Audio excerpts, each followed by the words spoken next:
Começa agora mais um Geopolítica, programa da TV Brasil 247, transmitido pela página do Facebook e também no canal do YouTube.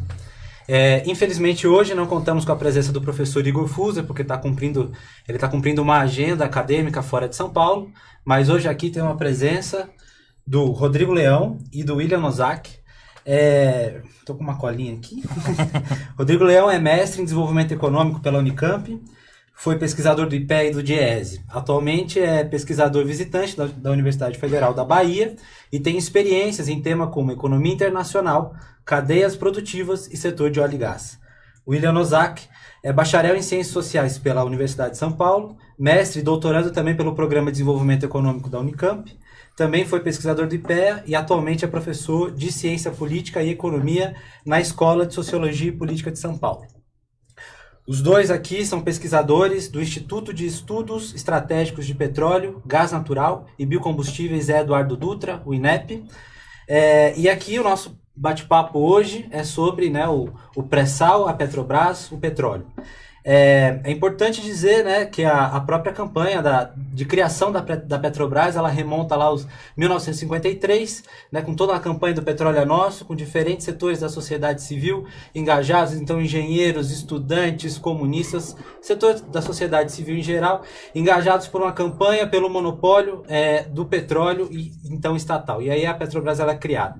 Desde então existe um grande debate, em linhas gerais, entre os entreguistas e também, por outro lado, os desenvolvimentistas, um entendendo mais que a Petrobras é um ativo, que é uma mercadoria que deve ser vendida ou que deve ser trabalhada nos moldes de um liberalismo, e, por outro lado, os desenvolvimentistas enxergam um papel estratégico na empresa, olhando para que ela seja, então, um motor, uma indutora de desenvolvimento nacional.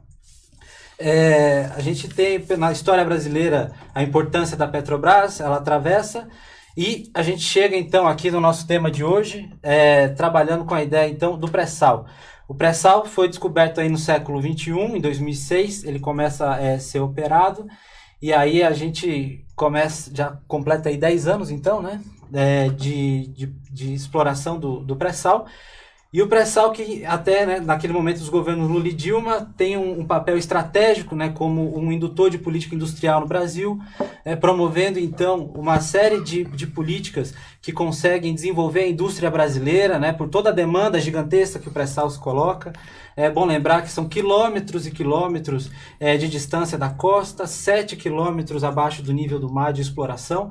É uma tecnologia muito sofisticada que demanda que não existia no mundo, e é com dinheiro público que ela é produzida, essa tecnologia e toda essa exploração. E aí também alavancando todo um setor de óleo e gás que corresponde, no auge ali correspondendo cerca de 15% da economia brasileira, de todo esse dinamismo da economia brasileira, o setor de óleo e gás. Com uma indústria naval se recuperando no Brasil, que até a década de 80 se figurava entre as 5 maiores indústrias navais do mundo, perdeu fôlego nos anos 80, nos anos 90, com a época da privatização igualmente, e aí é retomada então a partir da demanda do pré-sal a indústria naval brasileira, atingindo aí de empregos diretos, 90 mil empregos diretos. Só que depois do golpe de 2016, essas políticas todas elas foram por água abaixo. Foi colocado então como presidente da Petrobras o Pedro Parente, aquele mesmo sujeito que foi indicado pelo Fernando Henrique Cardoso, o ministro do Fernando Henrique Cardoso, responsável pelo apagão da década de 90 do Brasil. E aí a Petrobras ela muda então, ela é colocada mais uma vez como uma mercadoria, não mais como uma capacidade de desenvolvimento de projeto nacional de desenvolvimento da indústria e da sociedade brasileira, para que o povo brasileiro tenha se aproprie dessa renda petroleira. Além disso, como eu já disse, os dois são pesquisadores do INEP, e o INEP também aqui produziu, vou mostrar para vocês aqui um livro, uma publicação, Energia Petrolíferas Globais, Transformações em Crise. Justamente os organizadores são Rodrigo Leão e William Nozak, que estão aqui com a gente hoje. E aí eu já começo com vocês aqui perguntando qual que é a ideia de criação desse livro, por que criar esse livro, qual que é o processo de elaboração aí deste livro para ele ajudar a elucidar esse debate sobre a importância estratégica do pré-sal e da Petrobras nos dias de hoje. Bom, Giovanni, primeiro, boa noite, Boa noite a todos, agradecer o convite, a gente é satisfação estar aqui no Brasil 247.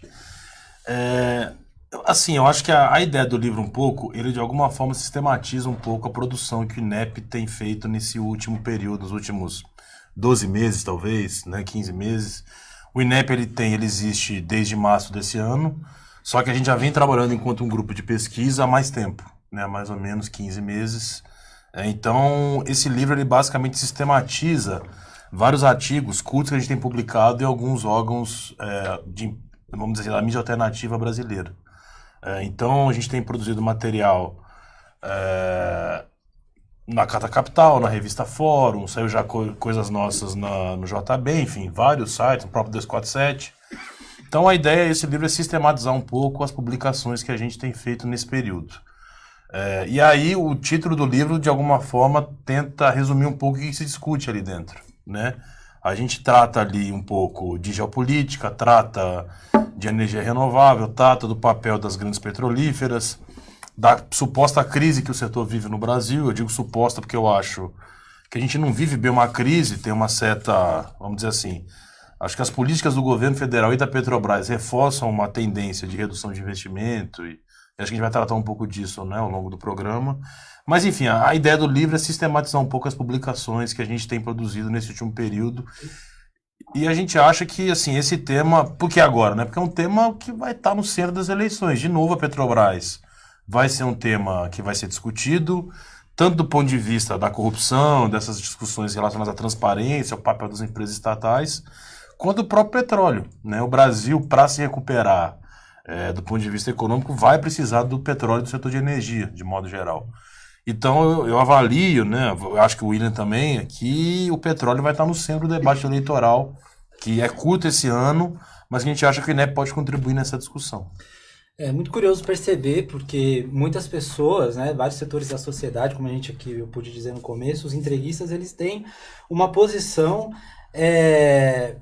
que agora tem sido encabeçada pelo governo Temer, né, justamente de ter um outro posicionamento sobre a Petrobras. Então, assim, qual que é a diferença que a gente pode dizer? Porque muitas vezes existe uma confusão que eu vejo, né? Algumas pessoas dizendo, o governo Temer, ele foi vice da Dilma, então eles têm a mesma política. Mas, assim, quem olha esse tema percebe que é flagrante a diferença, né?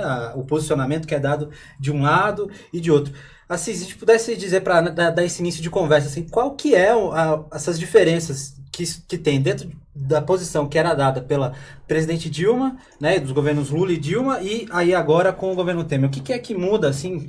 Qual que é o papel da Petrobras, assim, nessa situação toda? Bom, boa noite, Giovanni, boa noite também a todos que estão com a gente aí na TV Brasil 247. E eu acho que o ponto central por trás da tua pergunta, Giovanni, é a constatação de que a Petrobras ocupou um papel central no projeto de desenvolvimento econômico, produtivo e tecnológico do país no governo Lula e no governo Dilma. Ela, historicamente, como você mesmo já disse, é parte constitutiva do nosso processo de industrialização pesada no Brasil e é um componente fundamental para que a gente pense uma inserção externa do Brasil mais bem posicionada do ponto de vista geopolítico e geoeconômico. E a partir desse ativo, a partir desse recurso natural estratégico, que é o petróleo, e a partir dessa grande empresa estatal, que é a Petrobras, a gente tem instrumentos para alavancar o investimento público e, com isso, provocar um ciclo virtuoso de avanço do investimento privado no país, né? Talvez o resultado mais significativo dessa concepção do que deve ser a gestão da Petrobras e do que deve ser a gestão dos recursos do petróleo no Brasil seja exatamente a descoberta do pré-sal, que colocou o país em um outro patamar de inserção internacional dentro dessa agenda. Para você ter uma ideia, o Brasil hoje ele faz parte dos 10 maiores países produtores de petróleo do mundo, na frente, inclusive, de países como o Kuwait, que pertence ao PEP.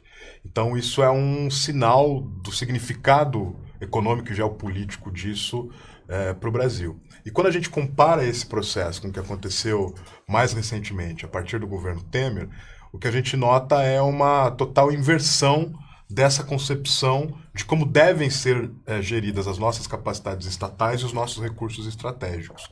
E, nos últimos 2 anos, a Petrobras passou a ser vitimada por uma concepção pró-mercado, baseada numa lógica de desintegração, de desmonte, de retirada da companhia de setores fundamentais, de segmentos fundamentais, né, como a petroquímica, o setor de fertilizantes, o setor de refino, e outros elementos que foram sistematicamente desagregando e desconstruindo o que era essa grande empresa nacional. E, evidentemente, como ela teve e tem um papel fundamental no nosso projeto de desenvolvimento, desmontar a Petrobras significa desmontar as potencialidades de retomada do crescimento econômico do país. Então, a gente tem visto com bastante preocupação essa mudança na concepção do que deve ser a Petrobras, de como deve se dar a gestão do petróleo no Brasil. É muito curioso perceber, porque justamente uma das primeiras medidas que foram tomadas pelo governo Temer nessa relação dessa política industrial que era puxada pela Petrobras é a diminuição das margens de conteúdo local, né, da própria, né, que o conteúdo local é justamente uma porcentagem que era colocada, né, para cada setor de produção, porque para você poder explorar esse petróleo, você tem todo um sistema de navios, de barcos, de todo um sistema de transporte, uma logística muito grande, né? Como eu disse, são quilômetros de distância da costa brasileira, então para conseguir dar conta dessa exploração toda desse petróleo, como o próprio William falou, entre os 10 maiores países produtores de petróleo no mundo, isso rapidamente foi explorado para conseguir trazer que a indústria nacional, né, fosse colocada no centro do debate. Mas aí falando mais sobre essa questão internacional, porque também existe um debate das pessoas dizendo que o petróleo no futuro ele vai se esgotar enquanto combustível, ele não tem muito apelo, é besteira investir tanto dinheiro assim nessa exploração do pré-sal, porque lá na frente o petróleo já é um produto obsoleto daqui a algumas décadas. Mas aí, por outro lado, a gente vê uma demanda crescente por combustível no mundo, porque a população do mundo sempre cresce, né? Vem crescendo, não tem uma diminuição, então, ou seja, o consumo também aumenta, e ao mesmo tempo existe uma guerra geopolítica colocada no ponto de vista de acesso, né, para acessar aos recursos energéticos. E aí, de maneira mais geral, a gente tem um bloco aí que é Estados Unidos de um lado e por outro China e Rússia, assim, mais ou menos, mas são grandes países consumidores, né? E aí, como é que fica o pré-sal nisso tudo, né? Porque, enfim, é uma oferta muito grande desse petróleo e países aí que sempre envolvidos em guerra por recursos energéticos estão aí se colocando em conflitos internacionais. O Brasil não deveria, então, se posicionar de uma forma mais ativa e até mesmo alarmante, né? Se preocupar com isso, porque isso está colocado na agenda. Olha, Giovanni, sobre esse ponto, né, até fazer uma menção aqui, o José Maria Rangel, que é presidente da FUP, e é um dos idealizadores do INEP. A gente até gostaria que ele estivesse presente, mas ele está no Rio, enfim, está correndo lá, porque ele é candidato a deputado federal. Ele costuma dizer uma frase que eu acho que, assim, o William também trata um pouco disso nos estudos dele, mas que eu concordo muito, que todo o processo que a gente viveu, né, que culminou no impeachment da Dilma, está muito relacionado à descoberta do pré-sal. E eu acho que dialoga muito com aquilo que você está falando aqui.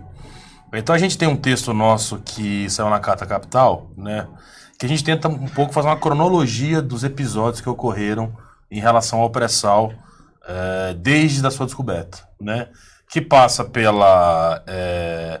por um caso de espionagem em um dos HDs da Petrobras. Isso ocorreu em 2007, 2006, 2007. Passa depois por uma série de lobbies que empresas fizeram com governos do PSDB. Né? O caso mais famoso foi o do José Serra, que saiu no Wikileaks. Né? Mas tem outras reuniões de empresas chinesas com Alckmin, enfim, a gente também detalha isso. Isso culminou no impeachment. Eu costumo dizer o seguinte, a Petrobras, depois do pré-sal, ela altera, vamos dizer assim, o patamar do debate que a gente estava colocando. Né? A Petrobras surge como uma empresa que vai tentar fazer com que o Brasil não dependa de importar derivados de petróleo. Então a gente consolida um parque de refino grande, capaz de atender a nossa demanda por combustível para um país que, em tese, não teria produção de petróleo para atender a sua demanda interna. Então as nossas crises dos anos 70 estão muito relacionadas à importação de petróleo cru. Porque a gente não tinha petróleo aqui Então importava petróleo da Arábia para poder refinar no Brasil.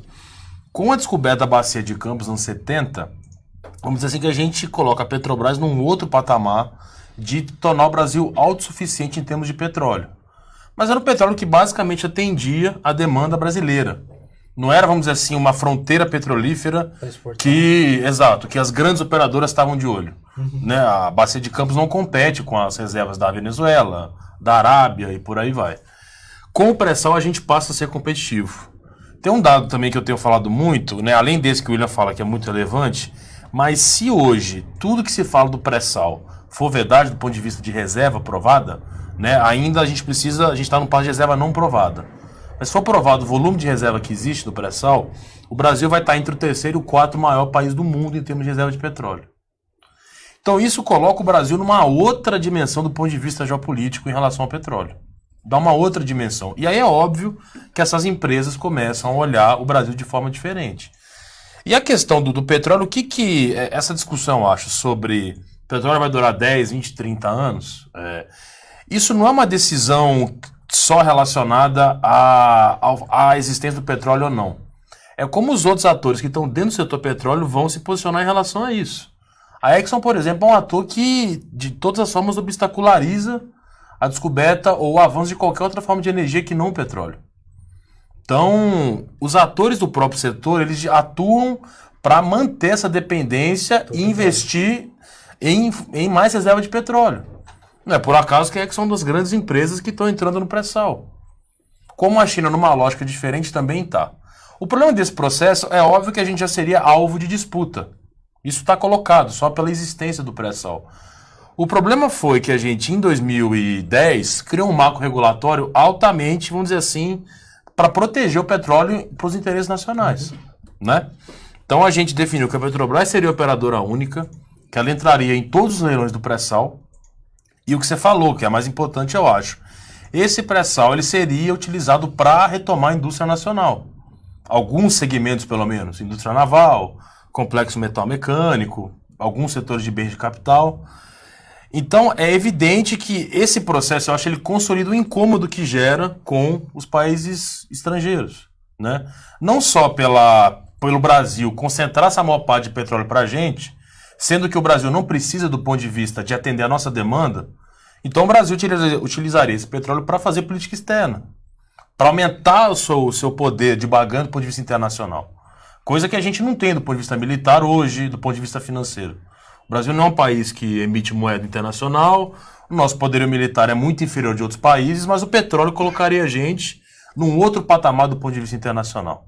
E se você me permite fazer um complemento, Rodrigo, em um cenário onde, do ponto de vista geopolítico, a gente também tem uma conformação quase que de um novo eixo estratégico na economia do petróleo em direção à América, por conta da descoberta do pré-sal no Brasil, por conta da descoberta da exploração do gás de xisto nos Estados Unidos e por conta da descoberta de novas reservas no Canadá. Né? Então, isso colocou a América no centro do tabuleiro geopolítico do petróleo e, certamente, o fato de a América estar no centro criou uma turbulência nesse espaço político que potencializou as forças que se opuseram à autonomia do Brasil na exploração do pré-sal ao longo desse último período. Né? E o Rodrigo chama atenção para uma coisa interessante, porque alguns especialistas no assunto vão brincar no que diz respeito a esse processo de fim do petróleo, do limite da fronteira de utilização do petróleo como combustível hegemônico e estratégico, dizendo que a idade da pedra não acabou porque a pedra acabou. Né? Do mesmo modo, a idade do petróleo não vai acabar por um problema estritamente técnico e tecnológico ou de escassez, mas há outros interesses geopolíticos envolvidos, né? O Rodrigo, que está trabalhando com o debate em torno da transição da matriz energética, tem chamado muito a atenção para isso também. E assim, além do petróleo, do ponto de vista da energia, o Brasil ele é bastante rico, né? Porque tem todo um processo, né, também na ideia, né, da década de 70, né, para tentar diminuir a dependência por petróleo. Criou aí o programa Pró-Álcool, né? que aí o Brasil fez então o etanol como combustível, enfim, tem toda, e também a matriz muito limpa, né? Porque usa hidrelétrica a gente acende luz, na luz aqui no Brasil a gente acende com água, né? Com energia limpa. E no caso dos Estados Unidos com petróleo, então tem toda uma mudança. Mas aí, como é que fica então, vindo para o assunto mais da matriz energética então? Porque é uma mudança muito brusca, é isso que a gente está desenhando aqui, é uma mudança muito brusca de colocar o petróleo como um elemento estratégico de desenvolvimento nacional, e aí agora a gente tem essas políticas.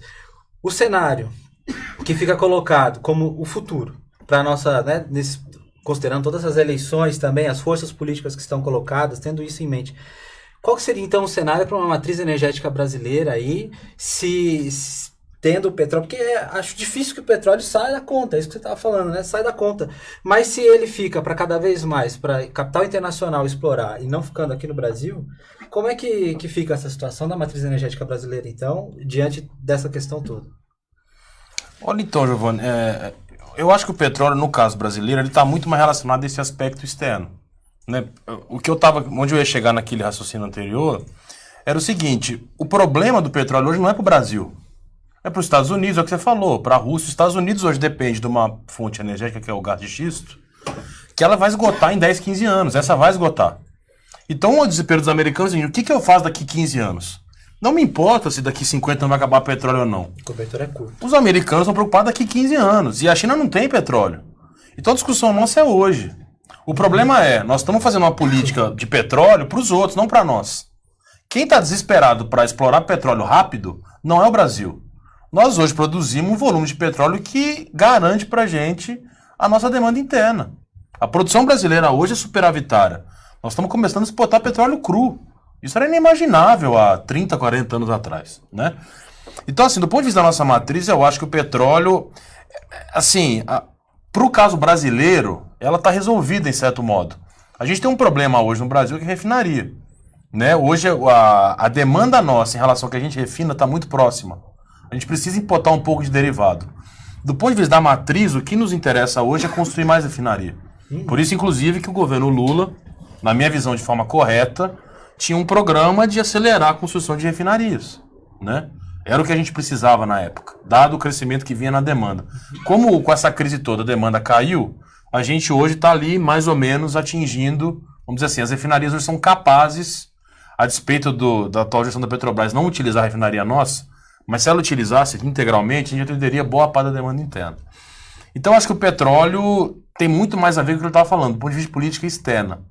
Da nossa matriz, eu acho assim, a gente tem hoje é o que você falou, a hidrelétrica hoje tem um papel fundamental para atender a demanda interna, e eu acho que a gente precisa manter os investimentos na energia hidrelétrica e tem um potencial gigantesco em outras áreas. Né? Energia eólica, por exemplo, é uma área que o Brasil já mostrou que é muito capaz e competitivo nessa área. Para você ter uma ideia, a Petrobras fez um empreendimento recente no Nordeste que está utilizando plataformas antigas de petróleo, plataformas offshore, para produzir energia eólica. Porque a capacidade que você tem de aproveitar o vento que veio do mar é muito maior do que em terra. Então, de novo, a Petrobras está liderando esse processo, uma empresa estatal, e quem começou isso foi uma outra empresa estatal, a norueguesa Statoil, que agora chama Equinor. Pouca gente esquece que a Statoil é estatal, né? O pessoal gosta de falar que... trata como empresa estrangeira como se ela fosse privada.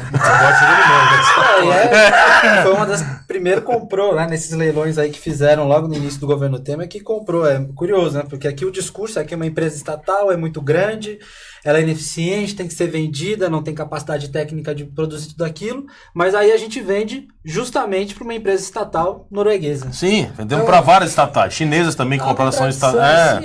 O que demonstra que, do ponto de vista do projeto que ocupa o poder hoje, os interesses internacionais são mais importantes do que os interesses do Estado Nacional Brasileiro, em última instância. Eu acho que esse é o ponto. A questão matriz, eu acho que esse é o ponto central.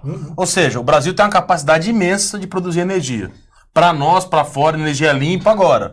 Esse projeto vai ser nacional ou vai ser estrangeiro?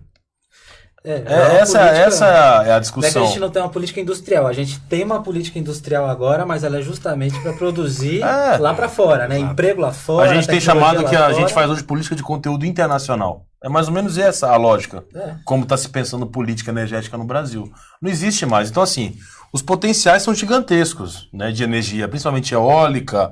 O programa de etanol no Brasil é um caso de sucesso, né, dos anos 70, 80. A gente ainda produz muito etanol. Então, assim, o Brasil tem uma capacidade gigantesca e é um setor que vai gerar, tem uma capacidade de encadeamento muito grande na economia brasileira. Agora, a questão é essa, assim, é um setor que vai continuar patinando ou nós vamos, de fato, fazer uma política nacional para desenvolver esse setor? O que muita gente confunde também não é que a gente está falando que só tem que ser Petrobras e estatal. Mas quem coordena esse setor, em qualquer país, o pessoal fala, as petrolíferas americanas são privadas. Pelo tamanho do investimento necessário. Vai ver quem coordena lá. Tem um documento da Secretaria de Energia americana, que é muito interessante, se chama Blueprint for Energy, que eles definem lá as diretrizes para a energia das empresas americanas. É eles que falam que as empresas vão fazer. Não é a Exxon que chega lá da cabeça dela, não vou entrar no pré-sal.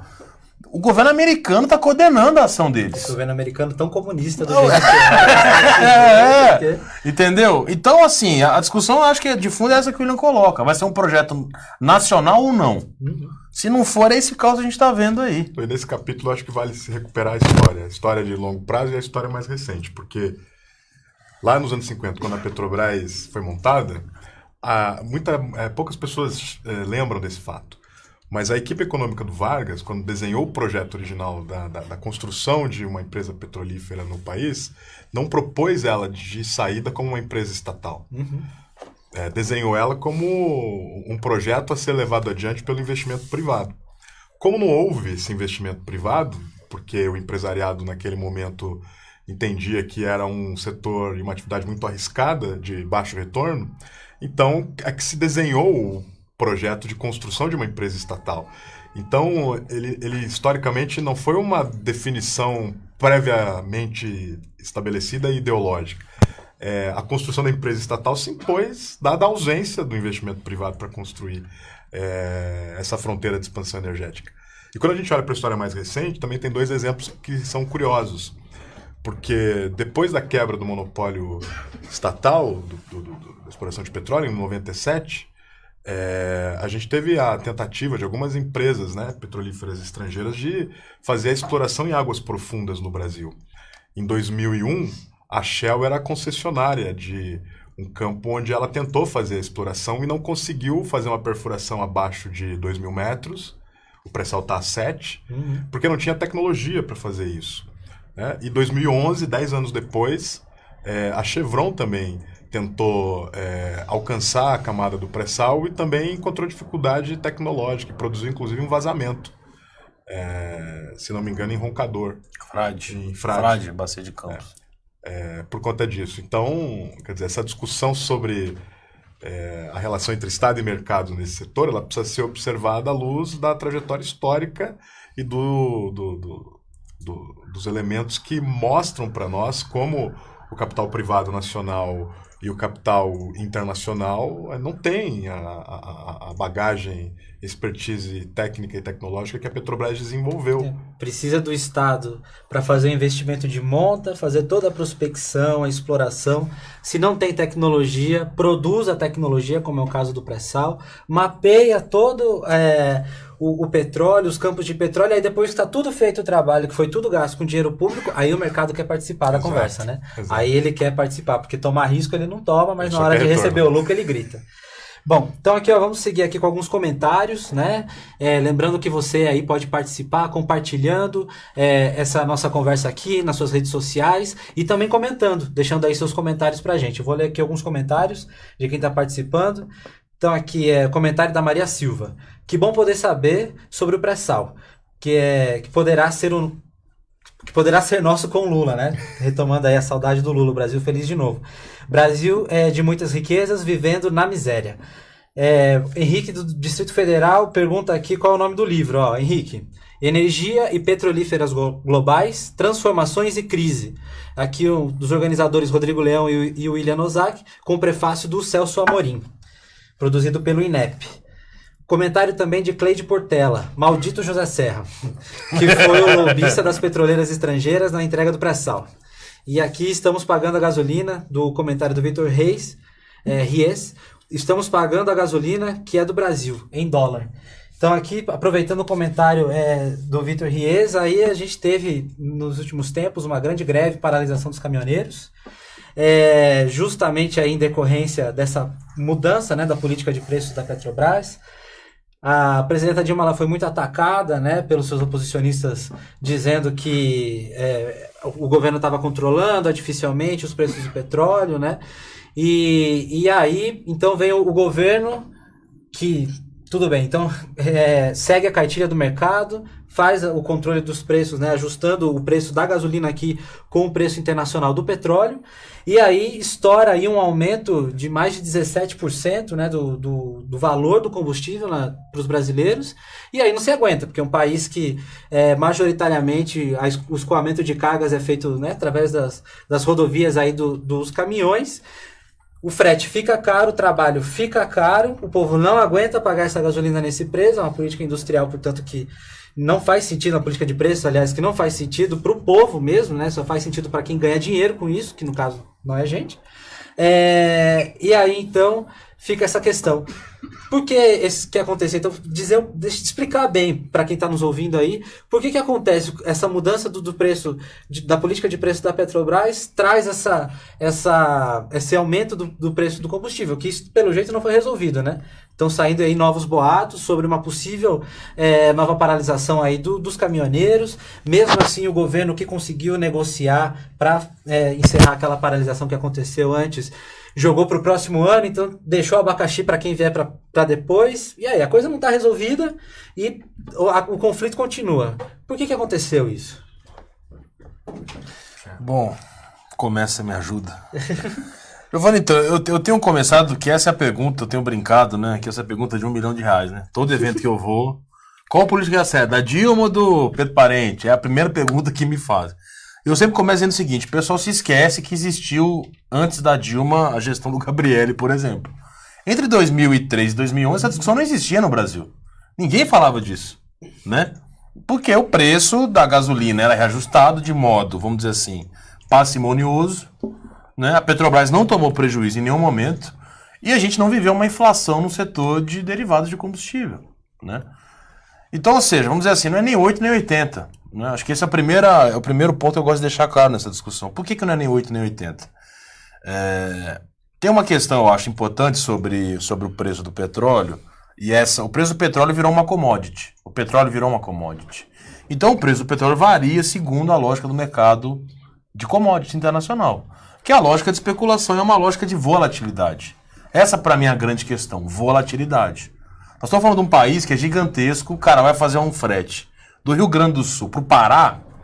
Se você troca o preço da gasolina todo dia, o cara que vai chegar daqui 15 dias não tem a menor ideia do custo que ele vai ter. Então a discussão está muito mais relacionada à questão da volatilidade do preço do que propriamente a questão de você aumentar ou não o preço. Acho que esse é o primeiro ponto importante, a volatilidade. Por que eu estou dizendo isso? O que o governo da Dilma fez, que foi segurar o preço, foi uma medida ali para tentar controlar a inflação, qual que foi o problema daquilo, naquele momento? O Brasil ali importava muito derivado de petróleo. Então a gente precisava, na época, por conta da demanda crescente, importar combustível de fora. Correto? Ao segurar o preço, o que acontece? Os agentes que importam petróleo deixam de importar. Se eu sou uma importadora de derivado, né? Se eu tenho o controle de preço no Brasil, eu vou comprar por um preço, vender mais baixo e vou tomar prejuízo. Então eu vou deixar de importar. Quem assumiu esse papel foi a Petrobras. Então ali, com a demanda crescendo, aí de novo a discussão do refino. Como a gente não tinha refinaria para atender a demanda interna, a gente era obrigado a importar derivado. Então ali tinha um problema estrutural do setor. Como é que você resolvia? Tinha que construir refinaria. A gente vinha construindo refinaria, só que você não começa a refinaria hoje e acaba amanhã. Demora 4, 5 anos para construir refinaria. Não é um processo trivial. Até funcionar, demora mais ainda. Então, ali a Petrobras, vamos dizer assim, ela tinha limitações de executar essa política, que na minha avaliação ela foi de fato exagerada, né? Por outro lado, o que o Pedro Parente fez foi uma loucura, assim, sem parâmetro. Tem um estudo que o José Sérgio Gabriel outro dia discutiu com a gente, que é muito interessante, que ele mostra o seguinte: país que faz isso é só país que é obrigado a importar petróleo. Porque aí não tem jeito, o cara como importa, ele vai importar por um preço, tem que vender por aquele preço mais X. Então ele fica refém dessa lógica do preço comoditizado do petróleo. Só para tentar entender, então, na verdade, o pré-sal, ele coloca para o Brasil, né, uma grande capacidade de uma grande renda petroleira, muitos investimentos, mas ao fim e ao cabo o que agora está colocado é que uma mentalidade ainda de que o Brasil é pequeno, ele não tem capacidade de fazer isso. É isso que você está dizendo, então. Exato. A gente se comporta encarado... como se fosse um país importador de derivado. Essa é a discussão. Entendeu? A gente não precisaria fazer isso. É evidente, você também não pode ficar muito descolado por várias razões. Primeiro, tem um custo de oportunidade que você não pode perder. O que é o custo de oportunidade? Ou seja, se o preço está a 100 eu vendo a 30, eu estou deixando de ganhar 70. Então, a empresa não pode ficar muito tempo longe do preço internacional. Porque outros atores vão se aproveitar desse 70 que você está perdendo, né? Agora, você não precisa fazer ajuste todo dia. E tem um outro detalhe, só para concluir minha parte, acho que o William pode contribuir, que é o seguinte: você tem que olhar o preço do petróleo no futuro. Ou seja, quanto é que será que o preço vai aumentar amanhã para eu reajustar meu preço? Não no passado. O que a gente estava fazendo era o contrário. Então aumentava o preço, a gente ia depois e aumentava o nosso. A Petrobras ia perder dinheiro com isso? Não. Por que ela não ia perder dinheiro? Porque o custo de refinar petróleo no Brasil, a gente conseguia pagar com o preço. O preço internacional estava muito acima do nosso custo de refinar. Então, isso também a gente esquece. É como se, de novo, a gente importasse petróleo e não tivesse refinaria. A Petrobras, ela tomou prejuízo porque ela importou. Mas em nenhum momento a Petrobras vendeu por preço abaixo do custo que ela refinava. Tem que deixar isso claro. Ou seja, se a gente tiver refinaria para atender a demanda interna, eu não sou obrigado a seguir malucamente esse preço internacional do petróleo. Então essa que eu acho que é um pouco a questão. Tem muito mais a ver com a política, a lógica do refino nossa, do que essencialmente com a questão do preço. Nenhum grande produtor de petróleo faz isso. Ele olha para o seu custo, ele olha para a evolução do preço internacional, para a sua demanda interna e altera o preço de modo suave ao longo do tempo. Não precisa reajustar todo dia. Não ajusta mensalmente, não. Né? Para um país ainda mais como o nosso, que tem esses impactos gigantescos. Então, além disso, na minha visão, uma inabilidade política gigante quem faz isso. Era evidente que ia dar uma crise imensa. O cara que é caminhoneiro não tem condição mínima de mensurar o custo dele. Como é que qualquer empresário vai trabalhar sem saber o custo que ele tem? Isso é insano. É igual assim, você reajustar salário todo dia. Você imagina só como é que uma empresa vai calcular o custo de pessoal se todo dia ela pode ajustar salário. A empresa não trabalha, entendeu? Então é uma loucura isso.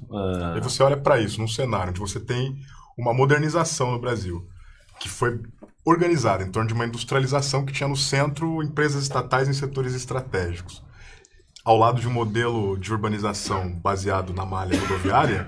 Se você tenta desmontar de maneira célere, sem legitimidade das urnas, a empresa estatal e a política de preço, que dá alguma previsibilidade para esse frete, você está desorganizando o conjunto do padrão de desenvolvimento do país. Né? Então, é evidente que isso vai colocar a gente num cenário de uma lógica baseada num financismo curto-prazista, que trata recurso estratégico estritamente como commodity. Ativo para ser vendido. E deixa de pensar no projeto de desenvolvimento e na soberania do país e no que se pode fazer com esse ativo que foi descoberto e que poderia, como a gente está dizendo aqui, nos colocar num outro patamar no cenário internacional. Então, a política de preços, ela revela, acho que todo o provincianismo, o curto-prazismo e o rentismo inadvertido que se tem praticado no atual governo.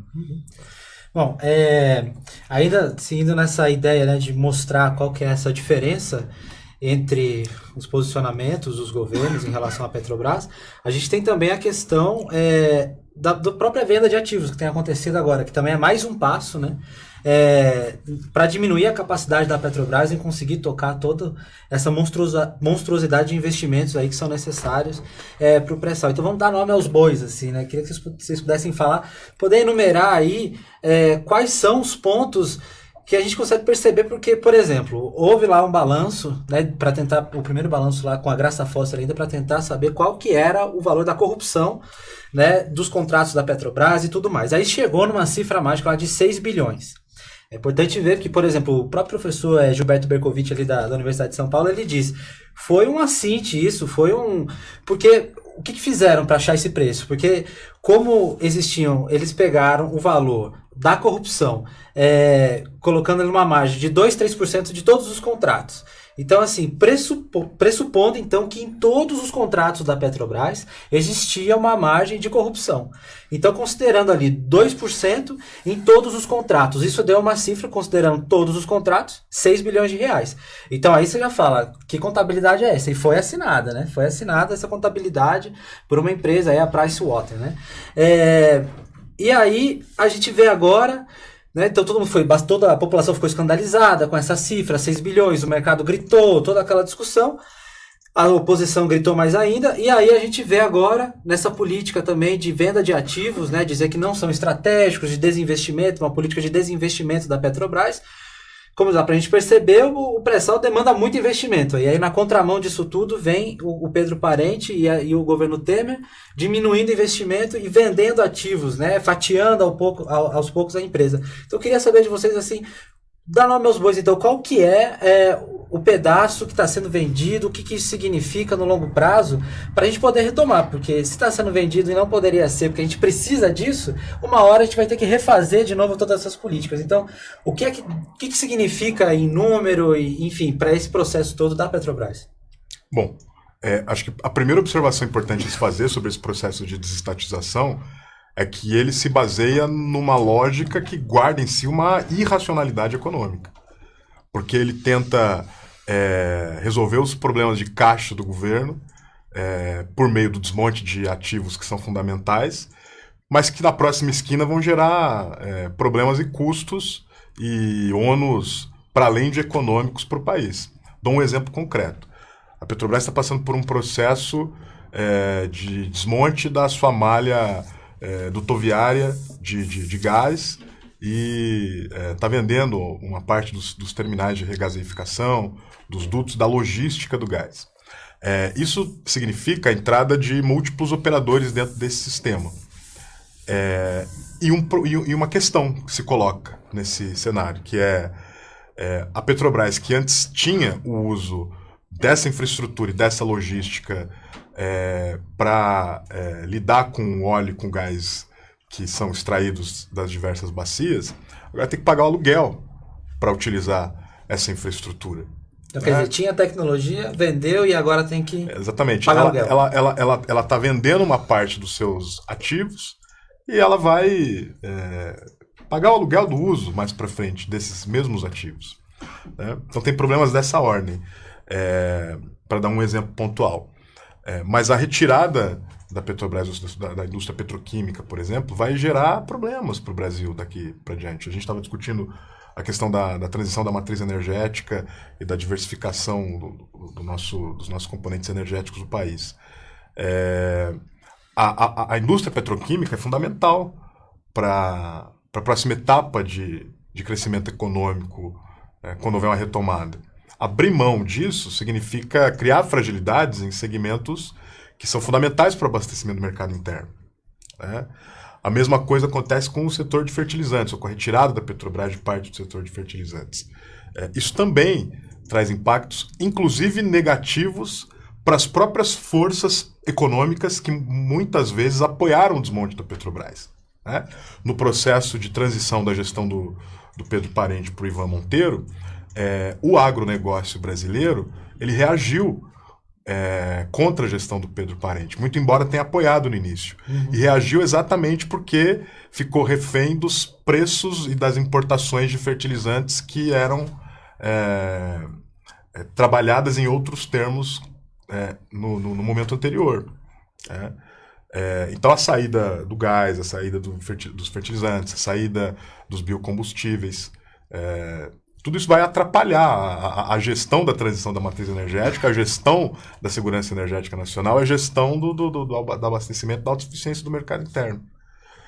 E essas empresas e esses segmentos vão sendo desmontados para a entrada de players e de traders internacionais que vão se integrando dentro do país, porque é outro elemento curioso, porque do ponto de vista microeconômico, né, se usa muito o argumento de que a Petrobras deveria se restringir à atividade de exploração e produção e deveria abrir mão de todos os outros ativos, de todas as outras atuações no conjunto da cadeia produtiva.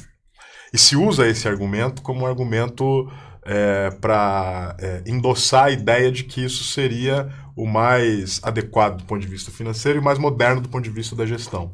Mas o que a gente observa na prática é que as petrolíferas estrangeiras elas estão se integrando dentro do mercado brasileiro, porque elas estão comprando todas as peças que a Petrobras está vendendo. Então isso é mais uma demonstração de como essa gestão está na contramão do que está se praticando nesse setor. E aí isso está vindo acompanhado de uma intensa entrada das petrolíferas norte-americanas, das petrolíferas chinesas e das outras grandes players que vão se ocupando aí desses segmentos. Uhum. É curioso notar, né? Porque é uma contradição, né? Isso que você está apontando mesmo. Porque se é tão ineficiente, se a Petrobras tem que abrir mão disso, ninguém deveria investir, então, né? Isso é justamente o capital internacional que vem aqui e aproveita. E aí, aproveitando um pouco da formação de vocês de economia, né? Aí tem experiências aí na área de economia internacional e tudo mais. Para a gente entender que também esse processo todo da Petrobras, né, como ele está todo encadeado num processo nacional, mas também internacional, que é isso que a gente está desenhando, dos interesses internacionais em relação ao nosso petróleo.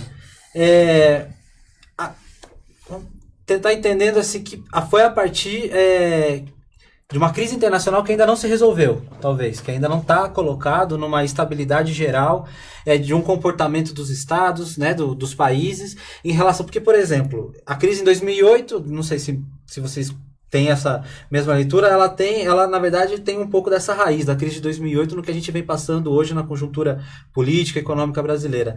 Os países da economia central têm lá uma crise, e aí como que eles saem dessa crise? Eles exportam a crise, né? O próprio João Pedro Stedley, do MST, diz muito disso, que os países da economia central, Estados Unidos, Europa, né, do lado ocidental ali, eles exportam a crise de que maneira? Através de exportação de seus produtos, tendo toda uma guerra comercial, né, de venda, da regulação internacional, e aí vai estourando essa crise nos países da periferia. Como é que se dá esse processo efetivamente? Como é que é esse fluxo? Se a crise acontece lá no centro e aí ela estoura aqui na periferia, e isso significa então uma pressão cada vez maior do capital internacional para a privatização, especialmente dos recursos naturais, para conseguir aumentar suas taxas de lucro e de riqueza e de acumulação, e aí se recuperar internamente, mas jogando a crise no colo dos países periféricos.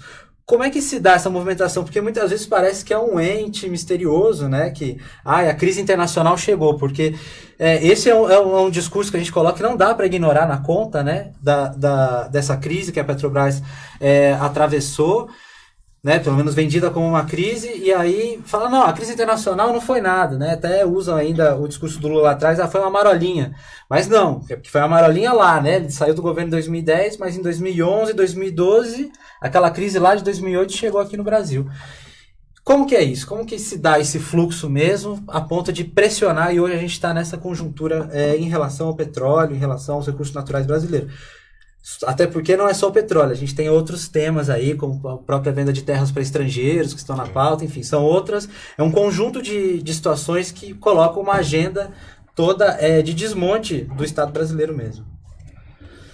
Olha, Giovanni, eu acho que essa questão internacional ela tem uma mudança na economia internacional dos anos 90 para cá que intensifica, eu acho, esse movimento, né? A globalização financeira e produtiva, que se acentua muito nos anos 90, mas vem de trás, né? Então, aí aquela história, a empresa produz um pedaço de alguma coisa no México, outra no Taiwan, outra na China, outra na Inglaterra e monta não sei onde. Isso é evidente que gerou uma integração gigantesca entre os países, que é reforçada pela própria integração financeira. Então é evidente que, por exemplo, quando uma empresa, imagina uma montadora de carro tem uma crise americana, se tem uma etapa aqui no Brasil, a crise vai atingir aqui. Então, essa inter-relação entre a lógica das economias nacionais e das economias estrangeiras, vamos dizer assim, que reforçam esse canal de transmissão da crise. Então, o Brasil não é uma ilha. Não somos uma ilha. No contexto internacional, aonde ele sofre esse impacto. Aliás, nenhum país hoje praticamente nem Cuba é mais, né? Cuba abriu para turismo agora. Se tiver dificuldade de renda de gente rica que vai lá, vai sofrer o turismo cubano. Tirando talvez a Coreia do Norte e talvez algum outro país que eu não estou lembrando aqui, todos os países de alguma forma vão sofrer com esse processo. Então é evidente que a integração financeira e produtiva gera essa inter-relação que de alguma forma esgaça. Quando ela se esgaça, afeta todo mundo. A questão que eu acho tem muito mais a ver com a reação.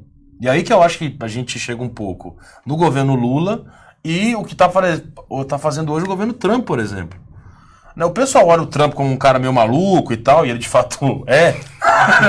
Só que a pauta que fez ele ganhar a eleição foi a pauta de retomar a economia americana. A questão, eu acho... Os empregos. Exato. E isso gera uma disputa com a China, porque os empregos foram para a China. Isso gera uma guerra comercial com a China. O interessante é que nós estamos falando de um país também que tem um projeto nacional. A China vai reagir aos americanos. A questão é a seguinte, quando está tudo muito bem, a globalização é uma maravilha, né? Aí globalização... Não tem fronteira. Não tem problema nenhum. Investimento vai e vem, pessoas porque aí vai, esses canais vão se alimentando e todos os países ganham com isso, né? Nós não podemos negar que o próprio governo Lula se aproveitou disso num certo momento. Não foi só isso, até o presidente Lula costuma brigar com isso, né? Que o pessoal fala... Muita gente diz que o Brasil só cresceu por causa dos preços das commodities. De fato, isso é uma falácia, não é verdade. Mas é verdade que a gente se aproveitou disso. Agora, quando vem a crise, a tendência dos países é olharem para o seu quintal. Foi o que os americanos fizeram, exato. Então eles querem ter empresa americana, eles não estão mais preocupados. Sei lá, a GM produzir a coisa no Brasil, dane-se, sai do Brasil e volta para cá. Sai da China e volta para cá. Não tem essa conversa. A questão é, o que o governo Lula fez foi um processo parecido. Em 2008, não, a Petrobras vai investir, vai fazer indústria nacional, o BNDES vai investir no Brasil, e a gente, naquele momento, da minha visão, de modo correto, conseguiu mobilizar os atores estatais que a gente tinha para tentar, de alguma forma, não sofrer tanto com esses canais de transmissão que naturalmente a gente iria sofrer, né? O problema é que a gente agora age como se a gente já estivesse de novo no momento que essa crise está resolvida. De tranquilidade. E ela não está. Então, essa abertura, desregulação maluca que eu acho que o governo Temer fez, e que reforma. O que a gente fez a gente tenta abrir mais a economia e tenta eliminar os canais que a gente tinha, de alguma forma, que poderiam, como em 2008, poderiam conter ou gerar uma dinâmica interna para resolver ou para ajudar a mobilizar a economia nacional. Então nós estamos desconstruindo o BNDES, a Petrobras, a Eletrobras, né, num cenário que recentemente o preço do petróleo desabou.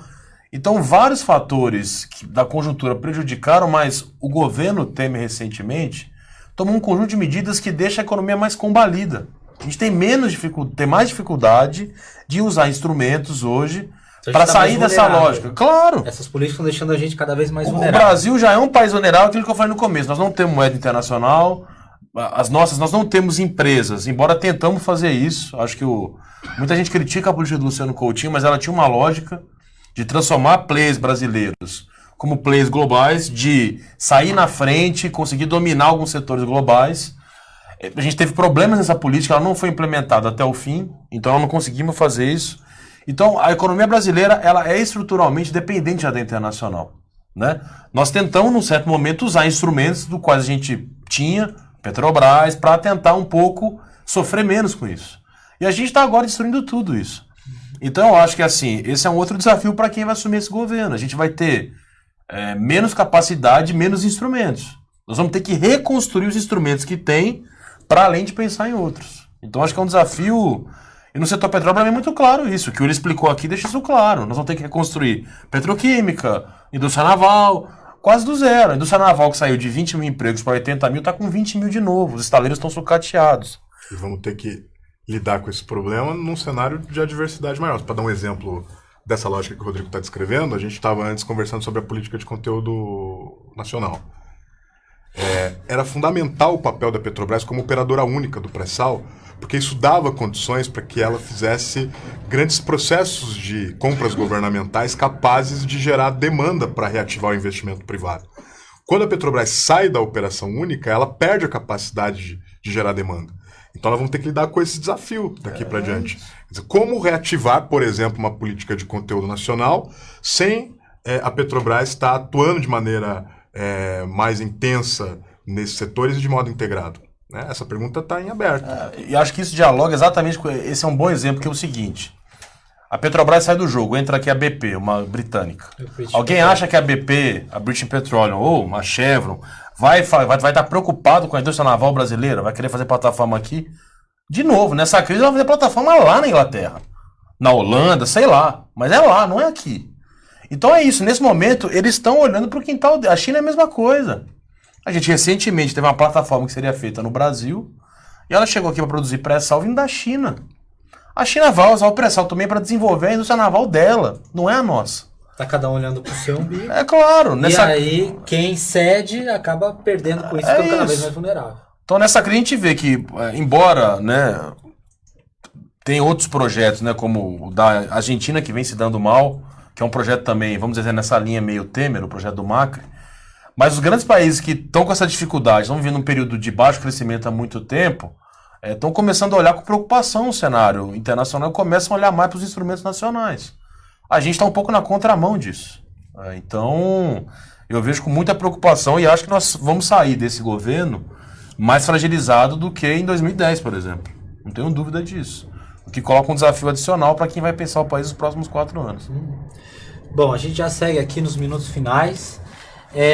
E aí uma dose de otimismo, uma palavra final aí, porque a gente aqui fez uma conversa para mostrar, evidentemente, quais são os ataques que estão colocados no pré-sal, porque por mais que seja cotidianamente dita aí na grande mídia, mas não é dito nesses termos, né? Porque é bom lembrar que a grande mídia, ela defende o lado dela também, né? Ela é a mesma coisa que a China e os Estados Unidos, ele está olhando para o umbigo deles. Quem é dono da grande mídia tem muito dinheiro e ganha dinheiro com essa especulação toda com pré-sal. Quem perde dinheiro é o povo brasileiro. Então aí uma dose de otimismo para esse final aí, as palavras finais, para a gente encerrar aqui. Como sair dessa, né? Como sair dessa? Qual que seria um projeto, então, para a gente reverter e conseguir, então, fazer que o pré-sal, o petróleo brasileiro, enfim, os recursos naturais brasileiros, sejam efetivamente aproveitados pelo povo brasileiro? Bom, o meu otimismo na nossa atual conjuntura adversa, ele tem uma única fonte, o povo brasileiro. Porque pelas pesquisas de opinião, o povo tem se expressado majoritariamente contra a privatização das empresas estatais, contra a venda da Petrobras e contra a política que se tem praticado no governo Temer. E, ao mesmo tempo, o povo demonstra o seu desejo de sufragar nas urnas, né, o candidato Lula, para que ele possa retomar esse projeto de desenvolvimento. Então, a minha esperança nessa nossa conjuntura é sempre em torno da capacidade que a Petrobras tem de desenvolver a soberania nacional do país e na inteligência democrática do povo brasileiro e da soberania popular para a defesa dos nossos interesses. Eu vou muito na linha do William. Tem um dado que eu costumo ser pessimista, mas tem um dado que tem me animado muito, que é o seguinte: quando a gente somos candidatos que representam exatamente essa agenda liberal, a agenda, vamos dizer assim, de desregulamentação, esses caras não somam 10% hoje do eleitorado. Se a gente somar Alckmin, E eles não têm base popular. Meirelles, Precisa de um MBL. Aí. João Amoedo, que talvez é um pouco isso também, mas com outras, acho que tem outros componentes ali, não dá para resumir o João Amoedo nisso. Mas somar esse povo todo, eles não dão 10%. Na minha visão, é um equívoco encaixar o Bolsonaro nesse perfil. Ele, de alguma forma, tenta trazer esses setores, mas ele não representa isso, ele representa outras coisas. Tanto é que ele tá brigando lá com Exatamente. o Paulo Guedes, né? Que é enfim. Então, na hora que ele privatiza a Petrobras, ele fala assim: eu pessoalmente sou contra, mas tem que olhar. Então você vê Aí que o Paulo Guedes fala: não, vou vender tudo. o Bolsonaro representa um Eles não certo têm acordo. nacionalismo arraigado, uma coisa meio. Óbvio que ele é outras coisas, mas eu tô querendo dizer o seguinte: quando você compara a agenda que está aí hoje com qualquer outra agenda, essa agenda é claramente derrotada para a população brasileira. O PSDB, hoje, teria a pior votação da sua história para presidente, provavelmente. Não sei se o Mário Covas, em 89, tem uma votação tão baixa. Com o próprio Aécio Neves sendo agora candidato a deputado federal, Acho que porque essa também Senado está ele também não consegue. Então, assim, então acho que essa é uma primeira fonte de otimismo. Eu já tenho clareza disso. Esse projeto desse governo está derrotado. Está claramente derrotado. O PSDB hoje é constrangido em tentar dizer que não apoiou esse processo. Já apoiou. Olha, o Luiz Nunes está lá até agora, fazendo a política externa do governo Temer. Então, assim, eu acho que essa é uma primeira fonte de otimismo. E eu acho que a segunda é que, assim, a gente tem, embora haja um sucateamento, uma desconstrução dos atores estatais, eles existem ainda. A Petrobras existe, o BNDES existe, e são atores que, num novo projeto de país, num novo olhar estratégico, eles vão continuar ajudando na retomada da economia brasileira. Então eu acho, eu não sei se tivesse mais 2, 3 anos de tempo, se existiria Petrobras ainda, se existiria BNDES. Não dá para dizer, para assegurar isso, principalmente se fosse o Pedro Parente que estivesse lá. Mas assim, então eu acho que isso deixa claro, primeiro, a vontade popular contra esse projeto, claramente contra, majoritariamente contra. 90% da população é contra esse projeto. E eu acho que nós temos ainda estrutura estatal. O Brasil é um país competente, grande, que pode sair dessa, vamos dizer assim. Então, embora seja... a gente tem muitos fatores para ser pessimista, o Bolsonaro é um deles, né, porque o Bolsonaro representa muita coisa que eu acho que é um retrocesso para o país, mas acho que também tem que olhar, vamos dizer assim, aquela história de olhar a metade cheia do copo, né, não olhar só a metade vazia. Maravilha. Eu agradeço então aqui, claro, os convidados, o William, Rodrigo. Fica aqui também mais uma vez, Energias Petrolíferas Globais, Transformações e Crise. Posso só dar um... Você ia falar disso? Provavelmente nós íamos falar a mesma coisa. O livro para quem quiser, está disponível no site do INEP, é www.inep.org.br. Pode acessar o site que vocês vão encontrar as nossas produções, os nossos textos semanais, os nossos textos para discussão e o livro. Bom, é isso que nos interessa, né? Documento livre para ser baixado, conhecido e debatido. Muito obrigado vocês dois. Obrigado você pela participação e até mais.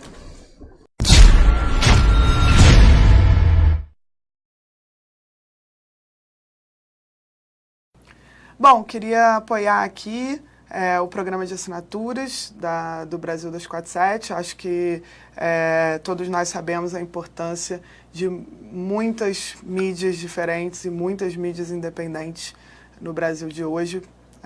A democracia precisa disso.